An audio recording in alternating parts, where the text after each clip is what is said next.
All right, let's play a little game of what if. Picture this, it's 2027. That huge AI revolution everyone was so excited about, it just stopped, dead in its tracks. We're talking trillions of dollars just poof, gone. The headlines are screaming, the AI bubble burst, and everyone, absolutely everyone, is pointing fingers. But what if the person or thing to blame isn't what we think? What if it's really about us? Let's dive in. So yeah, in AI bubble bursts, the market goes into a free fall. If you strip away all the panic and the noise, what are we really supposed to learn from a disaster like this? Is it just, don't get too hyped up? Or is there something much deeper going on here? Something about how we make huge decisions when we're staring into the unknown? That is the big question we are going to unpack today. And here's our game plan. First, we'll set the scene of this epic collapse. Then we'll check out this really cool experiment where 6 totally different teams tried to solve this exact problem. We're going to follow their journey from the obvious knee-jerk reactions to some serious breakthrough ideas. We'll see the systems they came up with to stop the next crisis, and then, finally, we'll get to the ultimate lesson they all learned together. Okay, so just imagine the pure chaos. You've got a market just completely drunk on hype. Companies worth billions of dollars based on nothing more than buzzwords and a prayer. So when that bubble finally popped, man, it was fast and it was brutal. It was a huge, painful reminder of what happens when hype gets out of control. But once the dust started to settle, something else became pretty clear. The real problem here wasn't just the AI models or the investors who got a little too excited. Nope. At its very core, this was a failure of thinking. It was a complete breakdown in disciplined, critical thought. The real problem was in the process itself. So, to figure out how to fix that broken process, this really unique experiment was set up. Think of it like a leadership laboratory. They got 6 different teams, and each one was run with a totally different leadership style. And they all got the exact same problem. What's the real lesson from the AI market collapse? The whole point was to see which way of thinking would come up with the best answer. And wow, what a variety of teams. You had the top-down, command and control autocratic style. Then you had the democratic style where everyone gets a say. The super hands-off laissez-faire approach. The big picture, visionary, transformational leader. The team that was just obsessed with data, the collaborative critical group. And finally, the flexible, try-and-learn adaptive team. 6 completely different ways to look at the very same crisis. So let's just look at the 2 polar opposites here to get a feel for it. On one side, you've got the autocratic leader. Their gut reaction is to lock it all down, grab the reins, and force control.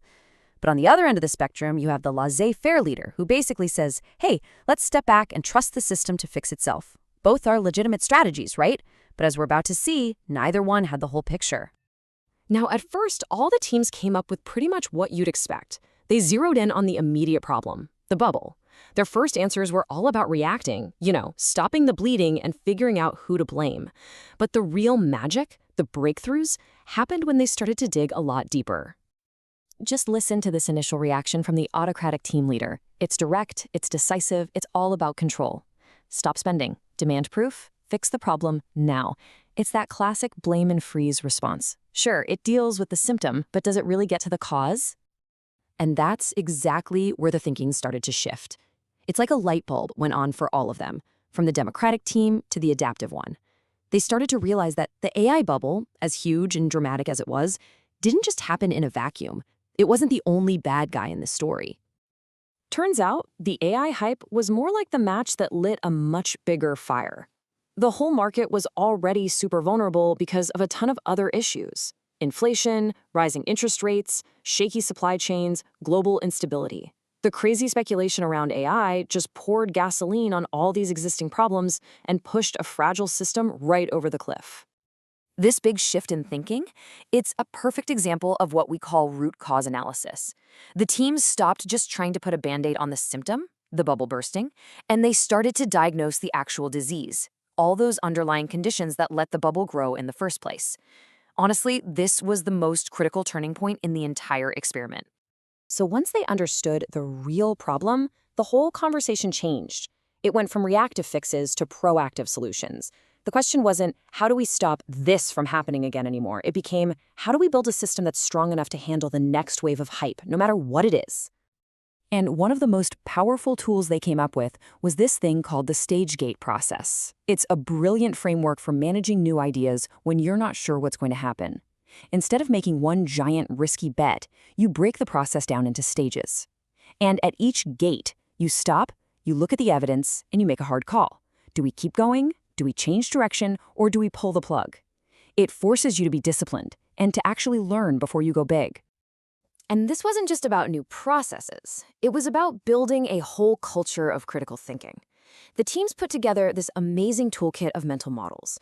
For instance, you could assign someone to be the devil's advocate, whose only job is to poke holes in every plan. Or you could use red teams, an outside group, to come in and actively try to break your strategy. And maybe most importantly, they realized you need a formal process for bias detection to fight back against our natural human tendency to just fall in love with our own ideas.